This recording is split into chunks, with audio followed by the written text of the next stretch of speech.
Iya sebenarnya emang harus udah ditangkep gitu loh. Kemarin kan gue sempat ngambek tuh sama Kapolri ya kan, Pak Listio Sigit Prabowo. Walaupun selama ini kan gue mendukung beliau kan gitu.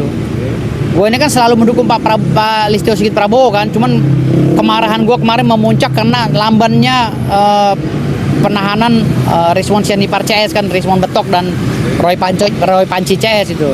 Gue agak marah, kenapa sih Pak Jokowi digini-giniin lah, terus ngempet lagi ke Gibran, tapi polisi belum melakukan tindakan apa-apa gitu loh. Makanya bilang cepet lah gitu, biar mereka ini di dalam, jadi biar membuat efek jerah juga buat yang lain yang sering menghina Pak Jokowi sama Gibran gitu.